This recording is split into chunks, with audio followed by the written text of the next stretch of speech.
Terkuak tabungan fantastis pelaku penembakan kantor MUI punya 800 juta rupiah di rekening. Pelaku penembakan kantor Majelis Ulama Indonesia Mustafa NR ternyata memiliki tabungan dengan jumlah fantastis. Diketahui, Mustafa memiliki tabungan hingga 800 juta rupiah. Dari mana asal uang tersebut? Mustafa NR, pelaku penembakan kantor MUI, bikin heboh. Mustafa diketahui memiliki sertifikat keahlian menembak dan tergabung dalam klub menembak. Tak hanya itu saja, yang membuat tercengang lagi adalah Mustafa NR ternyata memiliki tabungan bernilai fantastis.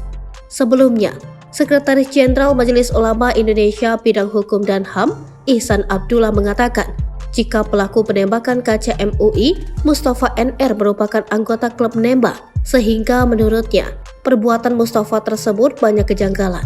Bahkan dia menduga jika Mustafa merupakan bagian dari aktor. Ihsan juga memastikan jika Mustafa bukanlah orang yang gila atau yang sedang dalam terganggu kejiwaannya.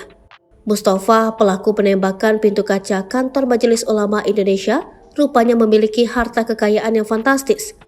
Sekretaris Jenderal MUI Bidang Hukum dan HAM, Ihsan Abdullah, mengungkap jika pelaku memiliki rekening tabungan yang totalnya mencapai 800 juta rupiah. Ihsan berujar, ada indikasi yang mengarah pada fakta bahwasannya Mustafa merupakan aktor yang digerakkan oleh pihak tertentu. Oleh karena itu, pihaknya telah bekerja sama dengan aparat kepolisian di tempat tinggal Mustafa untuk mengungkap siapa sebenarnya pelaku penembakan itu. Mustafa pernah dipenjara hingga mengaku-ngaku sebagai nabi. Kantor MUI Pusat di Menteng, Jakarta Pusat ditembak oleh sosok Mustafa pada Selasa 2 Mei 2023 siang.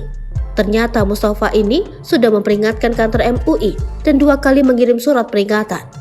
Diketahui peristiwa penembakan tersebut terjadi ketika pimpinan MUI tengah menggelar rapat rutin di lantai 4 gedung kantor. Pelaku penembakan ini memaksa naik ke lantai 4 untuk menemui ketua MUI.